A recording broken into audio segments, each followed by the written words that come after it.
Bismillahirrahmanirrahim. Assalamu alaikum, hürmetli televizyon görüşler. Bu haftalık İstiklal Haberleri programımızda görüşenlerine kızgın karşılarımız. Ben Abdullah Yalqun.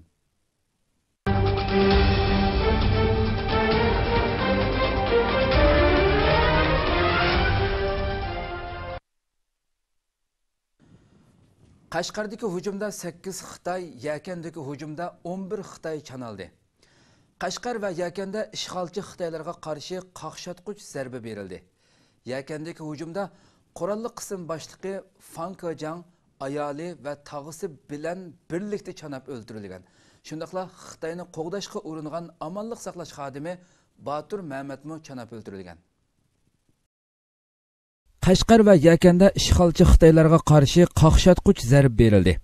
8 mart kuni shu yer vaqti soat 22 dan 12 o'tganda Yakan nahiyasida 7 nafar Uyg'ur fidoining pichoqliq hujumida Yakanning Tag'archi yezli qurolli qism boshlig'i Fan Kejang ayoli va tog'isi bilan birlikda chanab o'ldirilgan. Voqea Yakan nahiya ishidagi Kashlik bozorining oldi va Koni qurolli qism binosining oldida yuz bergan. Voqeada shu joyda Xitoy tarafda turib vazifa o'tayotgan amonlik saqlash xodimi Batur Mamatmo Xitoyni qo'g'diganligi uchun o'ldirilgan. 4 kishi yaralangan. Xitoy soqchilari naq maydonga kelib 7 nafar Uyg'ur fidoini etib tashlagan. 12 mart kuni tushdan keyin soat 18 dan 15 o'tganda Qashqar shahrining 2 aylanma bo'lagining Yorbeshi yo'lidagi bir qimorxonaga 6 nafar Uyg'ur fidoi hujum qilib kirib, 8 nafar Xitoyni chanigan, buning ichida 3 nafar Xitoyning yarasi og'ir ekan. Xitoy soqchilari tomonidan 4 nafar Uyg'ur fidoi etib tashlangan, 2 nafar fidoi asirga tushib qolgan. Voqeadan keyin Sharq Turkistonning janubiy bo'lgisida Xitoy tajovuzchilar tomonidan harbiy holat yurgizilganligi ma'lum. Qag'iliq nahiyasidagi Qag'iliq yezi bozori Yangi shahar aholilar komitetining chiqargan uqtirishida mundaq deyilgan. Qag'iliq nahiyasining aloqador hujjat va yig'inning talabiga asosan Xitoy fuqarolarining bexatarligiga kafolatlik qilish uchun Qag'iliq nahiyasining ichi va sirtida turishliq Xitoy fuqarolarining 10 turlik zarur bo'lgan bilishga tegishli ishlarini tarqatgan. Bular tovandikicha: birinchi to'plashib o'ltiraqlashish, ikkinchi bexatarlik ishik bekitish, uchinchi derazaga rishotka bekitish, 4-chi soqchi bilan aloqali kartini tarqitish, 5-chi zo'ravonlik qarashtirish qurollarini tayyorlash, 6-chi it beqish, 7-chi soqchiga ma'lum qilish qo'ng'iriqini bekitish, 8-chi to'ralg'u uyning atrofiga qo'ra tam qilish, 9-chi ko'zitish kamerasi bekitish, 10-chi o't o'chirish aslahalarini tayyorlash. Kichik Mujohid yana bir qatim Türk dunyosining diqqatini tortdi. Türkiye'den bütün Türk dünyasıga tarqitish beradigan TRT Ovoz davlatlik xalqaro kanal tarafidan Çanakkale zafarining 100. yilini tabriklash va Çanakkale shahidlarini tabriklash munosabati bilan tayyorlangan maxsus programmaga Uyg'ur farzandi Kichik Mujohid Qashqari taklif bilan qatnashdi. Şu Boğaz harbi nedir? Var mı ki dünyada eşi? En kesif orduların yükleniyor 4'ü 5'i. Türkiye'nin Türk dünyasıga tarqitish beradigan nopuzli xalqaro kanali TRT Ovoz tarafidan Çanakkale zafarining 100. yilini tabriklash va Çanakkale shahidlarini aslash munosabati bilan tayyorlangan maxsus programmasiga Uyg'ur farzandi Kichik Mujohid Qashqari taklif bilan qatnashdi.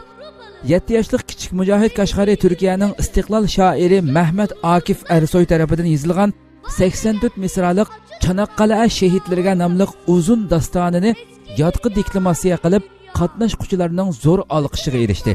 U ilgirimi 5 yosh chig'ida Çanakkale zafarining 98 yilini tabriklash va Çanakkale shahidlarini aslash munosabati bilan Çanakkale'da o'tkazilgan davlat murosimiga alohida taklif bilan qatnashgan va uning she'r deklamatsiya qilish iqtidori sobiq bosh ministr shundaqla hozirgi Cumhur raisi Recep Tayyip Erdo'g'anning qoyilligi va sevgisini qo'zg'agan.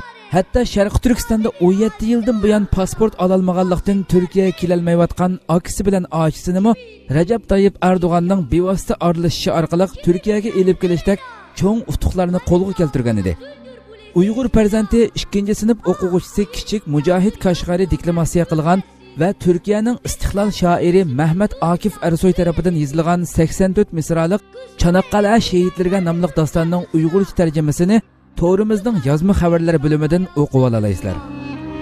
Maske yırtılmasa hala bize afette o yüz. Medeniyet denilen kahpe, hakikat yüzsüz. Sonra benimdeki tahrip emmek gelesbab. Öyle müthiş ki eder, her biri bir bükkara.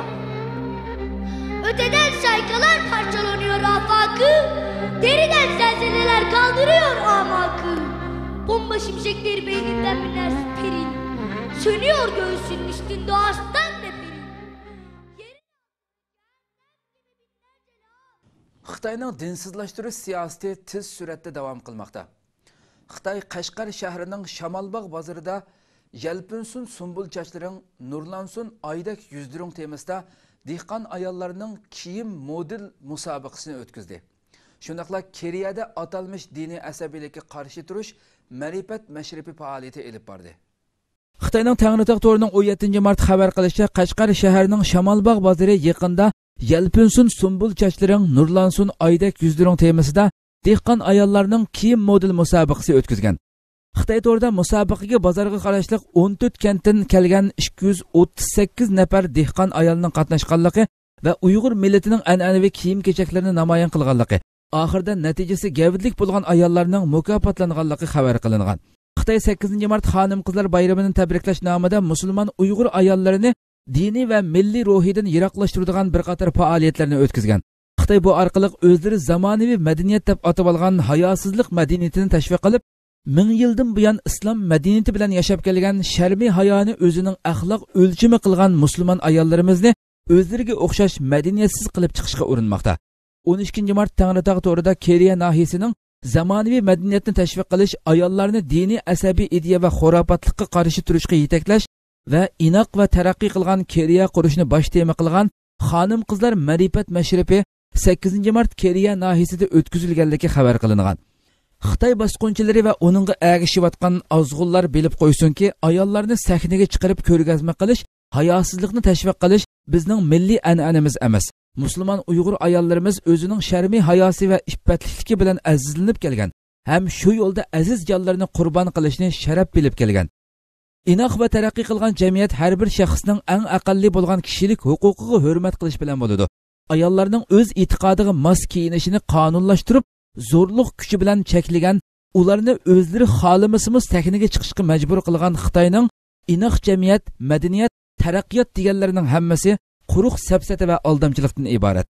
65 yildan buyon har xil vositalar bilan Uyg'ur musulmonlarini assimilyatsiya qilibmi maqsadiga yetolmagan, ham bu qilmishlarga qanoat qilmagan Xitoy razil niqobini yirtib tashlab, ochiq oshkora irqiy qirg'inchilik elib bormoqda. Diniy ibodatlarni tamoman cheklamoqda. Masjid imomlarini usulga solmoqda. Ayollarning oila va jamiyatdagi rolining muhimligini musulmon va kofir hamma birdek e'tirof qiladi. Buni tunib yetgan Xitoy dinsizlashtirishni farzandlarining tunji ustozi bo'ladigan, bir qo'lida bo'shlikni tavratsa, bir qo'lida dunyoni tavratadigan shu onalarimiz, och sing'illarimizga qaratmoqda. Xitoy tajovuzchilari 2 Uyg'ur ayolni etibatdi. Xitoyning janubiy qismiga joylashgan Guangzhou shahriga yaqin bir yezida Xitoy JX tarmoqlari 10 dan ortiq Uyg'urni nazorat ostiga olgan va nazoratga elinishga qarshilik bildirgan 2 Uyg'ur ayolni etib o'ldirgan. 6 martda Guangzhoudagi bir poyezd stansiyasida 13 odamning yaralanishini keltirib chiqargan pichoqli hujum qilish voqeasidan bir qancha soat ilgari soqchilarning yezida o'ltiraqlashgan Uyg'urlarning to'ralg'ulariga bostirib kirganligi eskartildi. Janubiy Xitoy pochtasi gazetining xabariga asoslanganda, Xitoyning janubiy qismiga joylashgan Guangzhou shahriga yaqin bir yezida Xitoy JX tarmoqlari 10 dan ortiq Uyg'urni nazorat ostiga olgan va nazoratga elinishiga qarshilik bildirgan 2 Uyg'ur ayolni etib o'ldirgan. Xabarda bildirilishicha, soqchilarning mazkur yezidagi Uyg'urlarni nima sababdan nazorat ostiga olganligi haqida hech qanday rasmiy bayonot berilmadi. Yezida yashaydigan Xitoylarning bildirishicha, soqchilarning bostirib kirib tekshirish elib berish harakatidan ilgari 100 dan ortiq soqchi yeziga yetib kelgan. Ismi oshkorlanmagan manbalarning bildirishicha, Xitoy soqchilari yezda yashaydigan Uyg'urlarning Xitoydan qochishga tayyorlanayotganligi haqida uchur topshirib olgandan keyin zarb berish harakati elib borgan. Yana bir tarafdan poyezd stansiyasida maydonga kelgan voqeada soqchilar pichoqli hujumchilarning birini etib o'ldirgan, yana birini tutib olgan edi. Lekin voqeani bevosita ko'rgan kishilarning voqea asnosida Uyg'urga o'xshab ketadigan 3-chi bir hujumchining borligini ilgari surganligi qayd qilingan bo'lsa-mu, aloqador tarmoqlar mazkur kishi to'g'risida hech qanday bayonot bermadi. Xitoy doiralari yaqinqi mezgillarda rayondagi bexatarlik tadbirlarini kuchaytirmoqda. Atalmish Uyg'ur avtonom rayoni qatorliq Xitoyning ba'zi joylarida maydonga kelgan portlash va pichoqli hujum qilish voqealarini udulli radikal gruppalar bilan munosabatlashtirib kelayotgan Beijing doiralari ko'plagan voqealar haqida aniq ma'lumot berishdan o'zini qochirib kelmoqda. Xitoy o'tgan yilning boshlarida ijro qilishga boshlagan atalmish terrorlikqa qarshi kurash qonuni doirasida rayonda kuchli bexatarlik tadbirlarini yo'l qo'ygan bo'lib, xalqaro kuzatuvchi organlar va chet ellik muxbirlar bexatarlik masalalari yuzasidan rayonda mustaqil tekshirish elib berishdan mahrum qilmoqda. Xitoy elchixonasi No'ruz bayramini rezil siyosiy maqsadi uchun qo'llanmoqda. Turkiyadagi Xitoy elchixonasi bir qism Xitoyparast Uyg'ur manqurtlar bilan hamkorlashib No'ruz bayrami faoliyati o'tkazdi. 2015 yili 3-oyning 19 kuni Xitoyning Anqara turishliq elchixonasi Anqaradagi Hilton mehmonxonasida No'ruz bayramini tabriklash faoliyati uyushtirdi. Bu faoliyatga Anqara, Istanbul, Konya qatorliq bir qancha shaharda o'qiyotgan Uyg'ur o'quvchilar va tijoratchilar, bir qism qozoq tashkilotlarining boshliqlari Xitoylar bo'lib, jami 300 ga yaqin kishi qatnashgan. Bu faoliyatni markazi Istanbulga joylashgan Uyg'ur savdo-sanoatchilar jamiyati degan jamiyat qo'llab hamkorlashgan. Uningdan boshqa yana Turkiya Xitoy parlament do'stlik guruhi boshlig'i qatnashgan. Faoliyatga Turkiya muavin bosh ministri Numan Qurtulmush taklif qilingan bo'lib, keladiganligini bildirgan bo'lsa-mu, eng oxirgi vaqtda kelmay qo'ygan. Bu to'g'rida Sharq Turkiston ma'rifa hamkorlik jamiyati bir xat yozib, Numan Qurtulmushning bu faoliyatga qatnashmasligini talab qilgan edi. Egallanishicha, faoliyat jarayonida Xitoy elchixonasi tomonidan 40 Uyg'ur o'quvchiga $1000 o'qish mukofot puli tarqatgan. 6 nafar Uyg'urga alohida qilib $5000 dan $7000 gacha mukofot bergan. Bu faoliyat uchun ular yana Urumchidan alohida Uyg'ur san'at o'mikini taklif qilgan bo'lib, ularning o'rinlashida nomerlar ko'rsatilgan. Ular yana Anqara Uyg'ur o'quvchilar uyushmasi nomida bir uyushma qurib, Xitoy elchixonasi bilan Uyg'ur o'quvchilarining aloqasini quyuqlashtirishdan iborat rezil planlarni o'tirg'a chiqargan. Turkiyada Sharq Turkiston davosiga qarshi bir qism manqurtlashib ketgan Uyg'ur o'quvchilar va tijoratchilar Xitoyning depiga usul o'ynab, rezil siyosatlarga hamkorlashish, Xitoyga yantayoq bo'lib, qo'rchoqlik roli o'ynashga bel bog'lamoqda. Xitoylar bilan hech qanday aloqasi yo'q No'ruz bayramini fursat bilgan Xitoy o'zining rezil siyosiy maqsadlarini ishga oshirish uchun Xitoy elchixonasi bu xil faoliyatlarni o'rinlashtirmoqda. Bir qism jambaxti maydoni yo'q, pastkash Uyg'ur pushtidan bo'lgan manqurtlarni to'plab, Turkiyada Sharq Turkiston davosiga palti chepish, turklarning ko'zini bo'yab Sharq Turkistonda yurgizayotgan qonxo'rlik rezil siyosatlarini yushirib qilish va hiliganlik qilib, xuddi Sharq Turkistonda hech ish yuz bermagandek bir tushunchani o'tirg'a chiqarib, turklarning ko'zini bo'yashdan iborat qora niyat maqsadini ishga oshirishga urinmoqda. Sharq Turkistonda har kuni zulm, besim va qatliamlar bo'layotganligini bilib turayotgandek, Türk xalqi Xitoyning bu rezil o'yinlarga aldanmaydi. Xitoy bu to'g'rida hargiz maqsadiga yetolmaydi. Xitoyga yantayoq bo'lib hamkorlashgan Uyg'urlarmi hargiz kechirilmaydi. Xalqi olam oldida va Allohning oldida rasvo bo'ladi. Og'rib qolganda hech kim yo'qlamaydi, o'lganda hech kim namozini tushirmasdan ko'chaga tashlanadi. Ular bilan qo'shib 70 pushtigacha hech kim salomat qolmaydi. Boyqut qilinadi, millatining Uyg'ur ekanligi o'chirilib, Xitoylashgan Uyg'ur deb e'lon qilinadi. Xitoy Turkiyada Sharq Turkiston davosini xunuklashtirish, ta'sirini ojizlashtirish maqsadida bu xil faoliyatlarni elib bormoqda. Bir qism Uyg'ur o'quvchilarga pul berib, Xitoyni Uyg'urlarga ko'ngil bilib qilib ko'rsatishga urinmoqda va Xitoyning pulini olgan Uyg'ur o'quvchilarini dastak qilib turib, tashviq qilish orqali Xitoy o'zining nachar obrazini yaxshilash uchun necha $100,000 mablag' solg'ini o'ttirga chiqmoqda. Turkiyada nima mashhur deganda Xitoy iskanjisi mashhur. Har qanday bir qiyin ishga duch kelgan bir turk Çin iskanjisi ko'rdim deydi. Ya'ni Xitoyning insonlarni qanchalik ig'ir darajada iskanja qiladiganligini butun turk xalqi tushunib yetgan bo'lib, Xitoy bu qabih nachar obrazini Turkiyada hargizmi yo'q qila olmaydi. Turkiston va Falastinda insonlar diniy e'tiqodi sababidan zulmga uchrayotdi.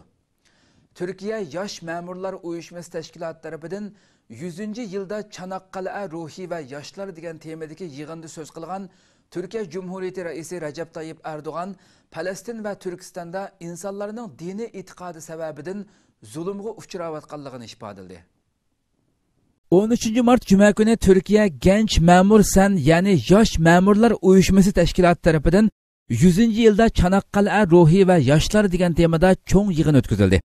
Bu yığınga Türkiye Cumhuriyeti Reisi Erdoğan katnaştı ve yığında söz kılıp, Falastin ve Türkistan'da insanların dini itikadı sebebinden zulümge uçurayotganligini ifade etdi. Qur'oni Kerim tilovat qilish bilan boshlangan yig'inda Aldı bilan Türkiye milliy marşchilar marş o'qidi, she'r deklamasiya qildi. Keyin munbarga chiqqan Erdo'g'an Çanakkale urushining 100-yili munosabati bilan so'z qildi. Çanakkale urushida yuz bergan voqealarni yoshlarning o'rganishi kerakligini, bu urush va urushdagi g'alaba to'g'risida uzun so'zlab ularni yod etish kerakligini, bu yil 100-yili bo'lgan Çanakkale urushi va bu urushda shahid bo'lganlarni o'xshamagan usulda shon sharaf bilan yod etilishi kerakligini ta'kidladi. Va 18-mart Çanakkale'ga berib, u yerda Çanakkale urushini va shahidlarni xotirlash murosimiga qatnashadiganligini bildirdi.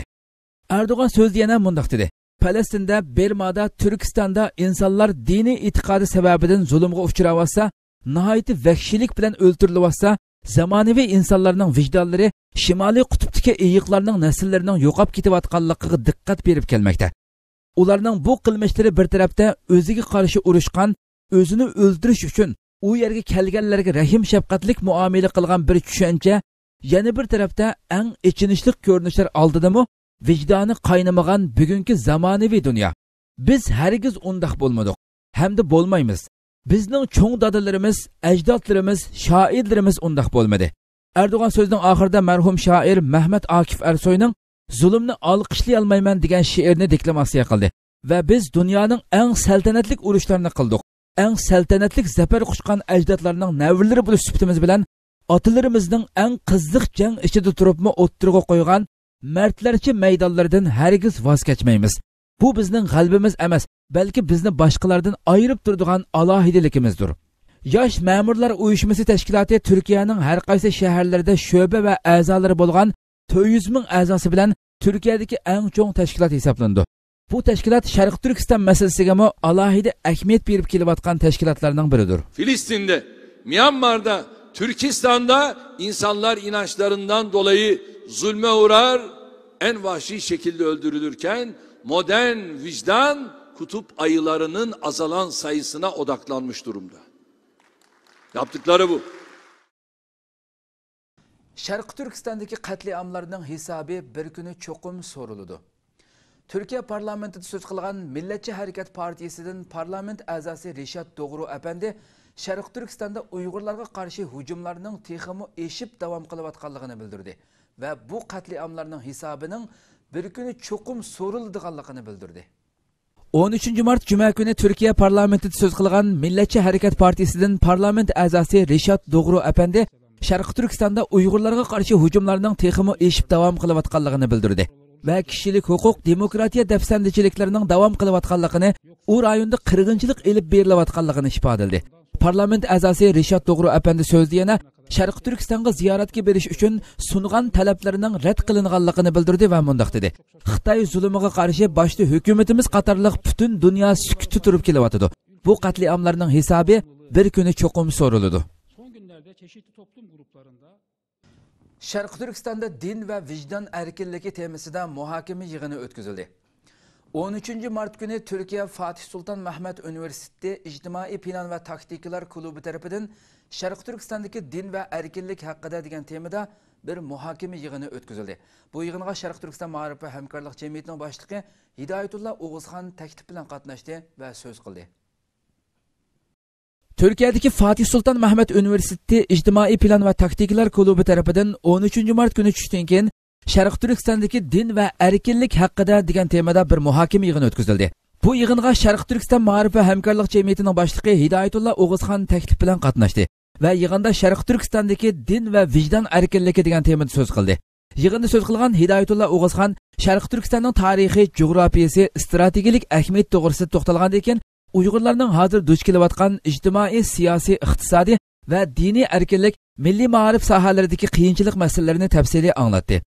Muhokama yig'iniga Fatih Sultan Mehmet Üniversitesining o'qituvchi va o'quvchilari bo'lib ko'p sonli kishi qatnashdi. Yig'inga yana Sahiya, Madaniyat va Tantarbiya bo'limining boshlig'i Qudrat Do'g'anmi qatnashgan bo'lib, Qudrat Do'g'an apandi Hidoyatullo O'g'izxonga yig'inda so'z qilganligini tabriklab, taqdirnoma taqdim qildi. Berma urush aeroplanlari Xitoy zaminini bombardimon qildi. Berma urush aeroplanlari isyonchilarga qarshi elib berayotgan havo harakati jarayonida Xitoy chegarasini otlab o'tib, Xitoy isyonchilarini bombardimon qildi. Berma urush aeroplanlari isyonchilarga qarshi elib berayotgan havo harakati jarayonida Xitoy chegarasini otlab o'tib isyonchilarni bombardimon qildi. 14 mart kuni Burma havo armiyasi Xitoy chegarasi ichiga qochgan isyonchilarni bombardimon qilish natijasida 4 isyonkor o'lgan, 9 nafari yaralangan. Xitoyning Xinhua axboroti bu voqeada etizlikda ishlayotgan Xitoy dehqonlarini bombardimon qilganligini da'vo qildi. Xabarda bildirishicha, Xitoy havo kuchlari u rayonda uchishga boshlagan. Burmaning Beijingda turishliq elchixonasi Xitoy tashqi ishlar ministrligiga chaqirtilib, bu bombardimon to'g'risida tushuncha berish talab qilingan. Burma taraf bu bombardimonning isyonkorlarga qarshi elib berilganligini ilgari surdi. Burma hukumat amaldori Zhao Hitay bütün hareketlerden Xitoyni xabardor qilganligini bildirdi va bütün hareket nishonimiz o'z zaminimizda elib berildi dedi. Burmaning janubiy rayonidagi Burma armiyasi bilan asli Xitoy bo'lgan Kokang isyonchilari o'rtasida 9 fevralda boshlangan qurolli to'qinish davom qilmoqda ekan. O'tgan oy qurolli to'qinish avj olgandan keyin u rayondan 30 ming kishi Burmadan Xitoy tarafga o'tib panohlangan. Xitoy doiralari bu qochqin Xitoylarga panohlik berib ega chiqqan edi. Çavuşoğlu Tayland ve Vietnam'da ziyareti buldu. Türkiye Tashqi ishlar ministri Mavlud Çavuşoğlu Tayland baş ministri General Prayut Chan-o-cha bilan uchrashdi ve Tayland ziyaretidan keyin Vietnam'da ziyareti bulup Vietnam Tashqi ishlar ministri Pham Binh Minh bilan ko'rishdi. Türkiye Tashqi ishlar ministri Mavlud Çavuşoğlu Tayland baş ministri General Prayut Chan-o-cha bilan uchrashdi. Türkiye TRT xabar televiziyasi diplomatiya manbalarida naql qilib bildirishicha, Türkiye Tashqi ishlar ministri Mavlud Çavuşoğlu bilan Tayland baş ministri General Prayut Chan-o-cha'ning uchrashishida ikki taraf iqtisodiy, tijorat, madaniyat va sayohatchilik sohalarida ikki davlat munosabatlari to'g'risida suhbatlashgan. Uchrashishdan keyin bosh ministrlikdan chiqib Taylandning eng chong muzeyxonasini ziyorat qilgan Çavuşoğlu muzeyxonadagi xotir daftarga beg'ishlim yozgan. Bu uchrashishda Taylandda tutib turilayotgan Uyg'urlar kun tartibga kelmaganligi to'g'risida axborotlarda hech qanday uchur berilmadi. O'tgan oy Mavlud Çavuşoğlu bayonot berib, Tayland turilayotgan Uyg'urlarni Turkiyaga qaytarib kelish to'g'risida Tayland hukumatidan rasmiy talab qilganligini bildirgan edi. Xitoy zulmidan qochib Taylandda tutilib qolgan 360 muhojir qarindoshlar Tayland turmasida 1 yildan buyon nohaq tutib turilmoqda. Mavlud Çavuşoğlu Tayland ziyoratini oxirlashtirgandan keyin Osiyo Tinch okean rayonidagi iqtisodiy jihatdan eng kuchli davlat Vietnamga yetib bordi.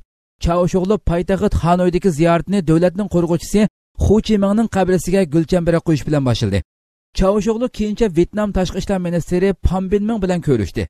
Uchrashishda Çavuşoğlu Binh Minhga Turkiyaning Vietnam bilan bo'lgan strategik ahamiyatga ega munosabatlarni yanada yuksak saviyaga yetkazishni umid qilganligini aytdi. Çavuşoğlu Turkiyaning Osiyoga eshikni keng ochayotganligini ta'kidlab mundaq dedi. Dunyo kuch tengpongligi jihatda Osiyoga foydasi tegadigan mexanizm o'rnatishga tirishyapmiz. Vietnam tashqi ishlar ministri Binh Minh Turkiya hay'atining ziyoratidan intayin xursand bo'lganligini eskartdi. Binh Minh ikki davlat o'rtasidagi diplomatik munosabatlar ham uchrashishlarni yanada quyuqlashtirishning zarurligini ta'kidladi. Hamda Vietnamning siyosiy va iqtisodiy sohalardagi munosabatlarni texmo taraqqiy qildirishni orzu qilganligini aytdi. Musulmon qarindoshlar tashkilotining 13 rahbariga o'lim jazosi berildi. Misrda qonunsiz hokimiyat beshiga chiqqan askar hokimiyatining sud mahkamasi Musulmon qarindoshlar tashkilotining raisi Muhammad Badi va uning sabdoshlaridan 13 kishiga o'lim jazosi berishni qaror qilganligini bildirdi. Misrda qonunliq rais Muhammad Mursi ag'dirilgandan ta hozirgacha Musulmon qarindoshlar tashkilotining qo'llovchilaridan 1400 dan ortiq kishi o'ldirildi. 15 mingdan ortiq kishi tutqun qilinib turmaga qamaldi. Misrda Musulmon qarindoshlar tarafidan qurilgan hukumat askarlar tarafidan ag'dirilgandan keyin hukumat rahbarlari o'xshash vaqtda Musulmon qarindoshlar tashkilotining rahbarlaridan Muhammad Badi qatorliq nurg'un rahbarlar turmaga qamalgan edi. Xabarlarga qaraganda Musulmon qarindoshlar tashkilotining raisi Muhammad Badi va uning sabdoshlaridan 13 kishiga sud mahkamasi tarafidan o'lim jazosi berishni qaror qilganligi bildirildi. O'lim jazosi berilganlar qatorida Musulmon qarindoshlar tashkilotining bayonotchisi Mahmud G'azlan va Misrning sobiq valiylari bor ekan. Sud jarayonida ularning o'zini oqlashga hech qanday fursat berilmasdan qaror elinganligi bildirildi. Bu qitimqi sudda Musulmon qarindoshlar tashkilotining tutilgan a'zolaridan 31 kishi ichida bo'lgan jami 51 kishi sudga tortilgan bo'lib, qolganlarni sudlash ishlari 11 aprelga qolganligi bildirildi. Musulmon qarindoshlar tashkilotining raisi Muhammad Badi ustidan hozirgacha 4 qitim o'lim jazosiga hukm qilindi. xalq tarafidan Misrning davlat raisi bo'lib saylangan Mursi hokimiyatdan uzoqlashtirilib qo'lga ilingandan hozirgacha musulmon qarindoshlar tashkilotining qo'llovchilaridan 1400 dan ortiq kishi o'ldirildi. 15 mingdan ortiq kishi tutqun qilinib turmaga qamaldi. Yüzlerce kishi sotga tortilgan bo'lib, bu sot davolari xalqaro jamoatning noroziligini qo'zg'adi va tanqidga uchirmoqda. Musulmon qarindoshlar tashkilotining a'zolaridan nohaq turmada yetayotgan nurg'un kishilarning oqibatining qanday bo'lganligi noma'lum holda yetyotidi. Dunyoning ko'z oldida xalq tarafidan saylangan rahbarlar tarafidan qurilgan bir hukumat harbiy kuchning changal silishi bilan og'dirilib, haqiqat va adolatga palti chepildi. Nurg'un qon to'kildi. Hozirmi Misr tinch emas, ansizlik ichida qoldi. Xitoy generali turmada o'ldi. O'tgan yili poraxo'rlik jinoyati bilan turmaga qamalgan Xitoyning eng kuchli harbiy generali Shu Jayxuaning turmada o'lganligi, ammo Xitoy axborotlarining mazkur Xitoyni doktorxonada o'ldi deb xabar berganligi oshkor bo'ldi. Xitoyning eng chong harbiy generali Shu Jayxua turmada o'ldi.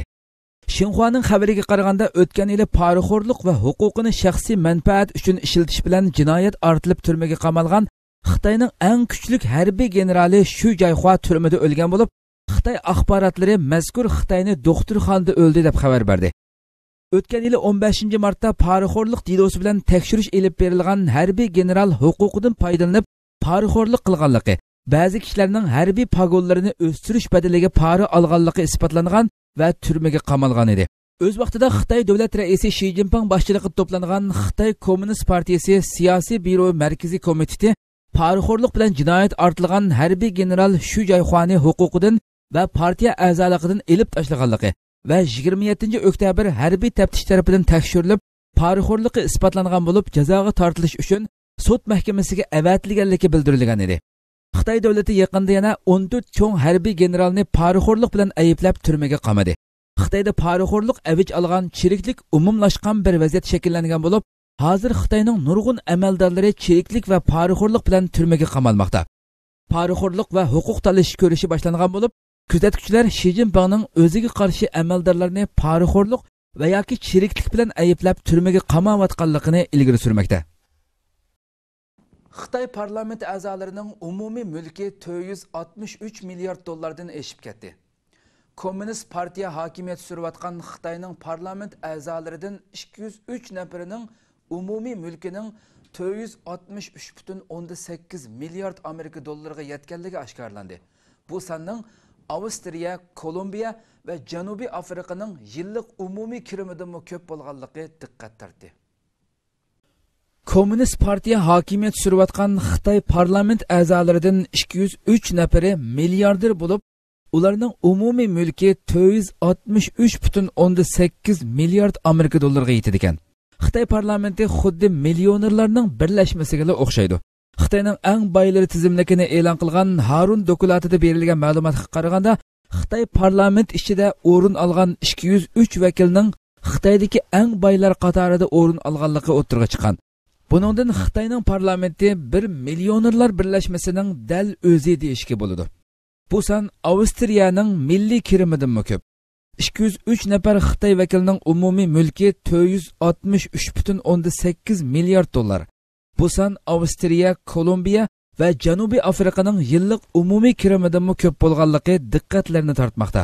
Millioner bo'lgan siyosatchilar orasida 17 milliardlik mulk egasi bo'lgan Tanjantinning qurg'uvchi sheriki Manu Ating bilan 14 milliard dollarlik mulk egasi bo'lgan danglik telefon Xiaomi'ning qurg'uvchisi Li Junmo bu tizimlikda. Xitoyning qurultay vakillarining ahvoli bilan Amerika parlament a'zolarining ahvoli selishtirilganda o'ttirg'i g'ayri bir ko'rinish chiqadi. Amerikaning markaziy siyosiy bo'limidan berilgan ma'lumotlardan qaraganda, eng boy bo'lgan 10 Xitoy Kommunist partiya parlament a'zosining mulki 184 milliard Amerika dollari bo'lgan. Eng boy bo'lgan Amerika davlat majlisi a'zolarining mulki bo'lsa 1,9 milliard dollar.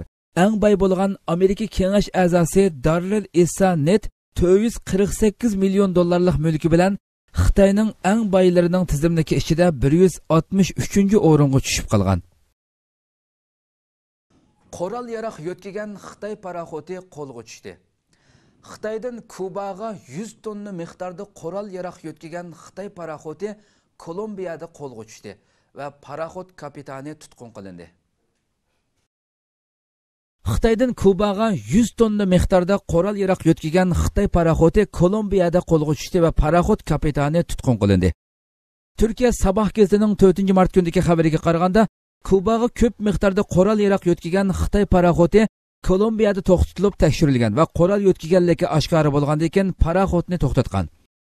Kolumbiya bosh taftishi Luis Gonzales bu haqda bayonot berib, paraxoddagi tizimlikda yozilgan mallar bilan paraxoddagi mallar o'xshash yozilmagan bo'lib, paraxoddagi mallar to'g'risidagi tizimlikda qurilish binokorlik ashyolari yozilgan bo'lib, amaliyotda paraxodda qoral yaraq yo'tkalgan dedi.